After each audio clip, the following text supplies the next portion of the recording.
Bonsoir à toutes et à tous et bienvenue dans cette grande édition du journal sur l'IRC Info TV. Tout de suite, les titres de votre journal. Les rues de Kinshasa étaient désertes ce lundi 5 juin dans la matinée. Les chauffeurs de transport en commun ont lancé un mouvement de grève pour dénoncer le tracasserie routière de la part des agents de l'ordre et de la multiplicité des structures pour le contrôle des documents. Quelques conducteurs rencontrés au boulevard du 30 juin se sont exprimés au micro de votre rédaction. Combattre la pollution plastique est le thème international retenu pour la journée de l'environnement célébrée le 5 juin de chaque année. Mais quel est l'état des lieux de l'environnement de la ville-province de Kinshasa quant à la gestion de déchets en plastique? Tentative de réponse dans ce journal. Bienvenue à vous, chers téléspectateurs. Ouvrons ce journal par cette première information. Des avancées significatives ont été remarquables durant les 2 ans de l'état de siège en Ituri et c'est grâce à la collaboration avec la MONUSCO, a reconnu le sous-secrétaire général de l'ONU en charge de maintien de la paix, Jean-Pierre Lacroix, qui a bouclé sa mission de 24 heures en Ituri. Il a dit, après une séance de travail le dimanche avec les gouverneurs militaires de l'Ituri, le lieutenant-général Luboyanka Chama Johnny. Suivez donc ces reportages de la presse militaire. Suivez. Le sous-secrétaire général des Nations Unies en charge des opérations de maintien de la paix se félicite de la collaboration qui existe entre l'administration militaire et la MONUSCO dans la conduite des opérations de stabilisation ainsi que la restauration de la paix dans une approche globale en cette période de l'état de siège. C'est ce qui a permis à la reconquête de plusieurs villages et des milliers de déplacés à regagner leur milieu d'origine. Déclaration faite ce dimanche après un échange avec le gouverneur militaire de l'Ituri sur la situation sécuritaire et humanitaire de la province. Je voudrais remercier son Excellence le gouverneur pour son accueil chaleureux et aussi pour l'excellent travail en commun entre les autorités provinciales dans toutes leurs composantes civiles, militaires et police et nos collègues de la MONUSCO. Vraiment, nous travaillons main dans la main. Je pense que c'est un modèle en fait de coopération. Certes, il y a beaucoup de défis, mais nous travaillons ensemble à surmonter ces défis. Le gouverneur nous a déjà indiqué qu'il y a des retours assez substantiels, donc plusieurs centaines de milliers de personnes qui sont retournées. C'est ça qu'il faut continuer, parce que l'objectif, c'est pas que les populations restent dans des camps de déplacés à recevoir de l'aide humanitaire. Évidemment, c'est mieux que de perdre la vie, mais c'est de créer les conditions pour qu'elles puissent retourner chez elles. Occasion pour le lieutenant-général Luboyanka Chama Johnny, gouverneur et commandant des opérations militaires, de réitérer son message aux groupes armés à s'aligner sur le chemin de la paix. Et donc, aujourd'hui, la boucle est bouclée. Les opérations, la justice, l'humanitaire et maintenant, tous les grands responsables, que ce soit sur le plan international, sur le plan national avec le Premier ministre, sont venus. Donc d'ici là, nous allons encore davantage monter en puissance et nous allons mener des opérations d'arrestation, des opérations dans le DD là-bas. Donc voilà, vous avez tous les choix devant vous, la route est balisée, à vous de faire votre choix. Si vous ne voulez pas, vous serez neutralisé et vous irez vers la justice. C'est même dimanche, ce haut fonctionnaire des Nations Unies va se rendre à Drodro, en territoire de Djougou, à la rencontre des déplacés affectés par le conflit armé, en prévision d'une assistance humanitaire et de réconfort moral. Il s'y est de signaler que la visite de Jean-Pierre Lacroix au chef-lieu de l'Ituri intervient après la mission judiciaire du procureur de la CPI, un message fort pour l'ennemi de la paix. Arrivé le samedi soir dernier à Bunia de la sous-secrétaire générale des Nations Unies en charge des opérations de paix en mission d'évaluation sécuritaire, humanitaire et du plan de désarmement et démobilisation. Encore une fois de plus, suivez les reportages dans cet élément que nous propose la presse militaire de l'Ituri.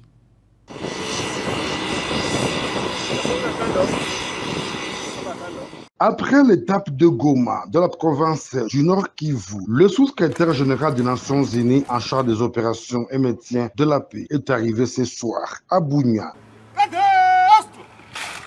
Aussitôt arrivé, il a été accueilli par les membres du comité provincial de sécurité, en tête le gouverneur militaire, le lieutenant-général Boyanka Johnny. La mission de Jean-Pierre Lacroix en Ituri consiste à se rendre compte de la situation sécuritaire, humanitaire, ainsi que le déroulement du programme de désarmement et démobilisation dans cette province en voie de stabilisation à cette période de l'état de siège. D'après les porte-parole du gouverneur militaire, le lieutenant Julungongo précise que c'est dimanche, le numéro 2 de l'ONU aura une séance de travail avec le gouverneur militaire de cette province avant de se rendre à Drodro, en territoire de Djougou, où il va échanger avec les populations affectées par la violence armée. Question de s'imprégner de la situation actuelle en vue d'apporter les solutions urgentes. Je l'avais d'ailleurs annoncé dans le sommaire de cette édition. Combattre la pollution plastique est le thème international retenu pour la journée de l'environnement célébrée le 5 juin de chaque année. Mais quel est l'état des lieux de l'environnement de la ville-province de Kinshasa quant à la gestion des déchets en plastique? Tentative de réponse dans ces récits que nous propose Nancy Chimonik. L'année 2023 marque le cinquantenaire de la Journée mondiale de l'environnement célébrée le 5 juin de chaque année. Cette année met en lumière les solutions à la pollution plastique sous le slogan « Combattre la pollution plastique ». Mais à Kinshasa, capitale RD congolaise, la conservation de l'environnement continue à poser problème. Les bouteilles en plastique et sachets envahissent la ville, aucune commune n'est épargnée. Les immondices envahissent certaines chaussées et même les rivières, et les déchets s'accumulent au fil des jours. Ceci constitue un énorme problème de pollution environnementale, de santé publique et des inondations. Néanmoins, une politique d'assainissement de la ville de Kinshasa a été initiée depuis octobre 2019 pour une période de 5 ans. Cette politique, communément appelée Kinbopeto, est loin d'avoir un impact réel sur la ville 4 ans après. Ces projets peinent encore à convaincre. Plusieurs endroits et coins de Kinshasa demeurent dans un état qui laisse à désirer. Cette situation n'est pas observée qu'en République démocratique du Congo, mais partout dans le monde. D'où la nécessité pour les différents gouvernements, les entreprises et autres parties prenantes d'intensifier et d'accélérer les mesures pour faire face à cette crise. Ce qui souligne l'importance de cette journée décrétée le 5 juin 1972 par les Nations Unies pour conscientiser les citoyens du monde de revêtir les valeurs écologiques pour bien conserver la planète. Les rues de Kinshasa étaient désertes ce lundi 5 juin dans la matinée. Les chauffeurs de transport en commun ont lancé un mouvement de grève pour dénoncer les tracasseries routières de la part des agents de l'ordre et de la multiplicité des structures pour le contrôle des documents. Quelques conducteurs rencontrés au boulevard du 30 juin se sont exprimés au micro de Georges Mapoko et Dieudonné Musica. Suivez. Problème est aboué.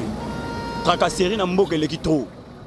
Tracasserie eleki trop. Tokomi na ba agent belé ba okanga biso. Ba casque blanc ba okanga, ba policier ba okanga, ba agent transport ba okanga, ba ujana bazokanga. Au système mutu ba agent fixe o ba okanga biso, ba tozoye ba bango te. Neti ba agent transport. Ba okyo tsa bango ba gilet moto e ba ke wana agent transport. Jamais agent transport okyo yana kata mutu ka ba no brutaliser nga ko mo bundisanga to luka mbongo to yaki bitumba te. Babokisa ministère ya transport pour que ça ese malamu boyeza malamu te mboka ko marché boyete baza ba konzi tango bazozana esika na bakoki kokesonaka ndenge moko na biso te babenga bao basaka transport bavanda na baprésident na biso ya bassociation basolola na bango bazwa solution ya bien pour le ministère ya transport et ça soko liko tekela bato mikanda fo ezala bazosala eza esikoki no alors yo zimbongo mikanda na nga mais là on a dit comme kandango oyo zo kangela biso na nzela oyo tse ba jana yo ba kotole na nzela OK mbongo yango pesa biso mikanda exactement non pour l'entendre zo mise en circulation ya convocation maintenant convocation c'est si lequel sous kuna ba selo sous mususu mutazo ka circulation routière avec une munition pour ça la ngoni yo ba mo bula ba chauffeur à cause de chauffeur akufaki ndesali ke ba chauffeur mo panzo na ba greffer mais biso na zone le kola likamba ne komeli biso te ndito za na terre au service ba zone dans la ville qui ça la ndenge dans la saleté ba somme si biso na ba document na biso tilo na to su documenté na ba pesa biso convocation parce que ba to ba pesa biso convocation na ba to ba ibla ba ko tanga te on pesa convocation mo botolo et compréhension te demi terrain on se pris mais ça on se pris de demi terrain te donc tilo na to su documenté parce que to futi bambongo to futi le ministère du transport ce que sont la banzela na ndenge ça banzela bien te Donc, on ministre de transport, là, gentil. Donc, Kimbuta, ça y est, fait, donc, Kimbuta. Tracasserie, bango, soutien le galboso, ba chauffeur, to tremel. Ils ont tracasserie. Ministre, to yé pas na mo ministre. Oza numéro 1. Oza na 1000 droite ya koloba. Oza na 1000 droite ya kokwesa makam. Nengi population to tamla makolo zo mona. Est-ce que c'est pelibo c'est pelité ou bien ndeko na moko asala na village ya na makolo. Et ko sala yo ndenge nini? Na ebité mikande zate bazoteka mikanda te mais bata transport bazana nzela. Na ebité yo moko ministre au sineki bes ou bien sineki te. Et le retour senga général Kasongo. Zwa ba policier nyo so pesa bango discipline. Discipline ezala o eza boulevard eza nzela ba konzi ba lekaka. Jamais tracasserie ko leka pa na boulevard. Conteneur eza na poste eza na tracasserie makasi. La promotion de l'éducation des handicapés doit être inclusive à tous les niveaux. C'est l'une des revendications de l'Association nationale des parents des enfants handicapés mentaux du Congo qui a organisé en partenariat avec Handicap International un atelier de sensibilisation sur la loi organique portant droit et protection des personnes vivant avec handicap le samedi 3 juin dernier à Selembao. Suivez donc ce reportage de Rabi Mayele rendu par Georges Mapoko.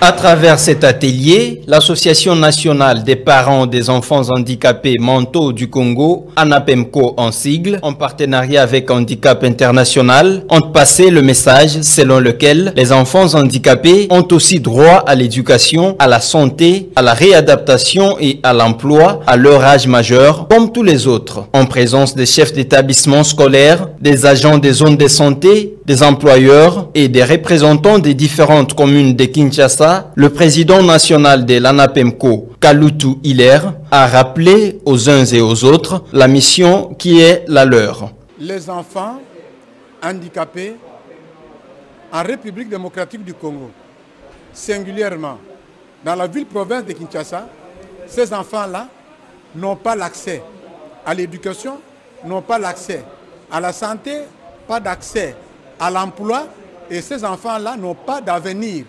Ce constat a été alarmant, amer, précaire pour l'Association nationale des parents des enfants handicapés mentaux.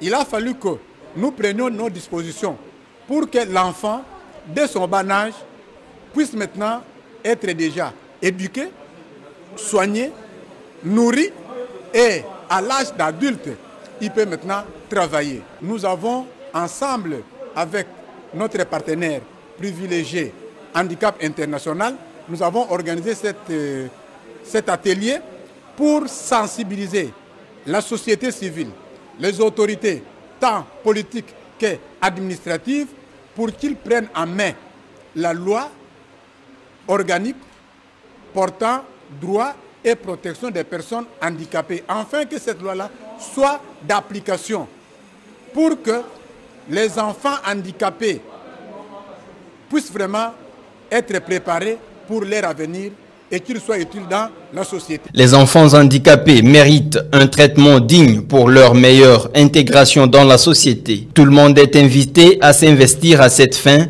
pour un monde équitable et juste. Depuis un certain temps, en République démocratique du Congo et à Kinshasa plus particulièrement, s'observe un phénomène d'expoliation des terrains agricoles par des personnes non identifiées jusque-là.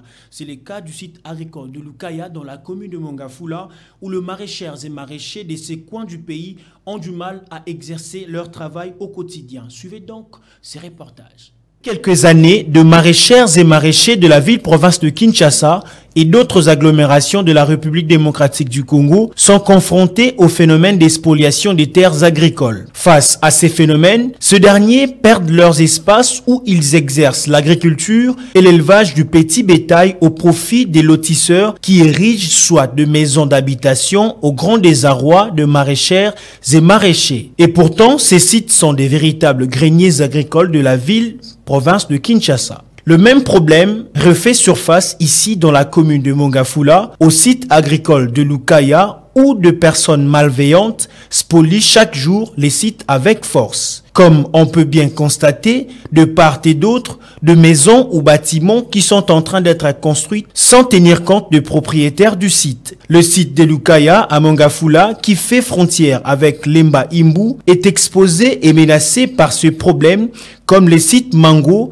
RVA, Njili, malgré de nombreuses démarches effectuées par l'Union des coopératives maraîchères de Kinshasa, comme les sites Mango, RVA et Njili, malgré de nombreuses démarches effectuées par l'Union des coopératives maraîchères de Kinshasa, au gouvernement en place, la situation persiste toujours. Pour rappel, c'est depuis 2011 que les terrains agricoles de ce coin connaissent une spoliation soutenue par des autorités politico-administratives, comme témoigne une maraîchère qui a joué à l'anonymat. Par conséquent, cette spoliation affecte automatiquement les activités de maraîchères et coopératives qui évoluent dans ces secteurs d'activité de desservir la population en produits alimentaires bio et propres aux Congolais. Puisque l'immensité du Congo et le besoin agricole et alimentaire est au rendez-vous, chaque jour en République démocratique du Congo, les sites maraîchères et agricoles de Kinshasa en général et de Lukaya à Mongafula en particulier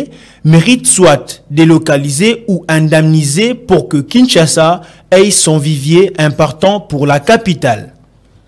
Suite à cette situation d'expoliation du site agricole de Lukaya à Mongafula, l'Union de coopératives maraîchères de Kinshasa, ensemble avec le concerné, demande rien d'autre que l'indemnisation de leurs terres, comme évoqué au 93e réunion du Conseil de ministres. Et ces derniers sont au micro des Dieudonné Musica. Suivez.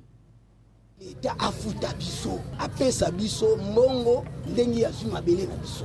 Pe apesa biso bisika mususu tokende kosala. Alors, makambo ebandi ka les 8 ans, papa na biso président de la République, Félix Antoine Tshisekedi, Fati Béton, biso bana na yo, oyo tozoloba, tozali kolela.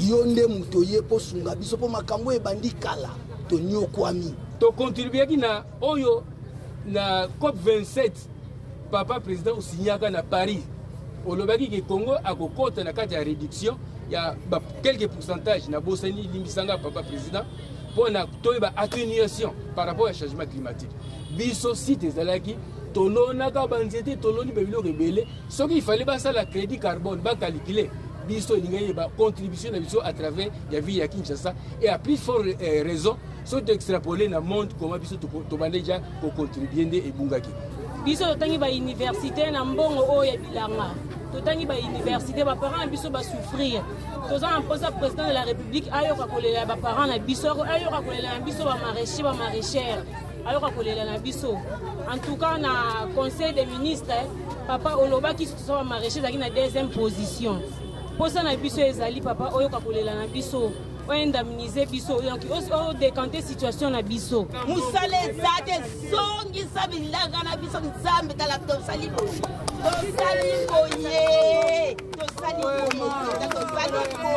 papa tokosuka wapi tokokende wapi tokolia na nini ndenge bobimisaki maloba na bino oyo epesaki biso kimia oyo esulajaki biso ekokisama po biso toyeba kozwa oyo tozala yango posa yango tosengi baindemnize biso tozonga na badroit na biso baprometaki biso mpe bakoreklase biso bakotia biso esika. Prévu le 24 juin 2023 au stade de martyrs de la Pentecôte de Kinshasa, l'artiste congolais Ferregola va livrer un méga concert de l'année. Et les mélomanes quinois ne sont pas restés indifférents quant à ces programmes. Suivez donc le propos recueilli par Charlie Estras Mpoi et Eflek Fumunani.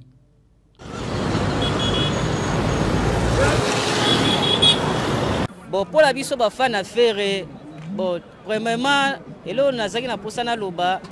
Bon, moi, je suis comme la biso ya badei banini mais malgré eleki nango na kimia concert ekozala nango calme ba fanatique nyonso tu ya faire tozala calme biso nyonso tokozala na kati ya stade ekotonda tolanda ba bilobela oyo bato mosusu bazoloba bati biso to pedra miziki mais to se referaka na ba papa na biso ba kendi ba Grand Calais papa na biso bakei ba Luambo Makiadi to se référaka bango na Ferregola parce que ya za descendant ya batuana racine ya batuana c'est-à-dire ceux qui tozota la Ferregola tozota la ke Congo mobimba oyo baza balanga nzembo balingaka miziki balandaka nde Ferregola. Alors Ferregola za mutu oyo wapi ayebaka ta na vie na ye tinenga azobeta miziki wana miziki congolais yango nde sala ye akoma lelo oyo aza lelo Ferregola.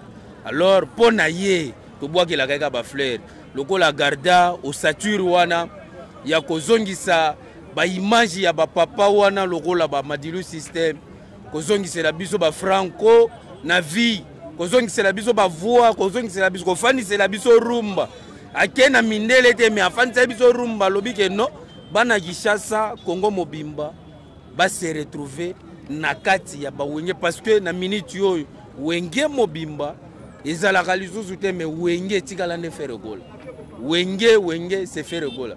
Alors mutu akoki koloba ni côté ni aparte parce que tozalaki na ba manda chanti bazalaki na ba wenge ba chanteur ya makasi totali siko ba JB génération eseli awa siko tokomi kotala ke no poto yoka musique ya bien il faut Hervé abeta po biso to sepela. Alors biso ba papa tozawana toko soutenir ye parce que ye aza musicien biso tozandaka ba éducation ba insanité ya longola yango na musique na ye tokoyeba comment est-ce qu'il y a ko soutenir tozo continuer toujours ko soutenir ye. La Fédération congolaise de football, association par le comité de normalisation CONOR en sigle, a déclaré la session sportive 2022-2023 blanche suite aux difficultés des transports aériens et a choisi le TP Mazembe, l'AS Vita Club, le DSMP ainsi que le Maniema Union comme le 4 représentants de la République démocratique du Congo aux interclubs de la CAF le samedi 3 juin 2023. Le détail dans ce reportage. Décision tant attendue par les sportifs congolais vient d'être publiée par le comité de normalisation chapeauté par Dieudonné Sambi concernant le championnat national congolais et déclaré blanc, annulé vu l'impossibilité du championnat de terminer la saison 2022-2023, suite notamment de l'arrêt de la prise en charge par les gouvernements congolais de frais de transport aérien des membres de leurs équipes, vu la décision du bureau de conseil de la FIFA du 24 avril portant mise en place d'un comité de normalisation à la FECOFA et tant d'autres décisions. Sur ce, la saison sportive 2022-2023 de la Linafoot Ligue 1 est bel et bien blanche et les classements à prendre en compte pour la Linafoot cette saison et les résultats de points cumulés de 4 saisons validées, à savoir 2018-2019, 2019-2020, 2020-2021, 2021-2022, donc le TP Mazembe, Vita Club, Maniema Union et le Daring Club Motema Pembe représenteront la République démocratique du Congo aux interclubs de la CAF la saison prochaine. Cette décision qui fait déjà couler beaucoup d'encre et salive au milieu sportif congolais et même le ministre des Sports n'a pas encore saisi les CONOR de la FECOFA à propos des informations relatives à la désignation des équipes représentantes de la République démocratique du Congo à la CAF. Affaire à suivre. À présent, prenons le rappel des principaux titres de votre journal. Les rues de Kinshasa étaient désertes ce lundi 5 juin dans la matinée. Le chauffeur de transport en commun a lancé un mouvement de grève pour dénoncer les tracasseries routières de la part des agents de l'ordre et de la multiplicité des structures pour le contrôle de documents. Quelques conducteurs rencontrés au boulevard du 30 juin se sont exprimés au micro de votre rédaction. Combattre la pollution plastique est le thème international retenu pour la journée de l'environnement célébrée le 5 juin de chaque année. Mais quel est l'état des lieux de l'environnement de la ville-province de Kinshasa quant à la gestion des déchets en plastique? Tentative de réponse dans ce journal. Ce journal est complètement terminé, chers téléspectateurs. Merci à vous de nous avoir suivis. Quant à moi, je vous dis au revoir et bonne soirée chez vous.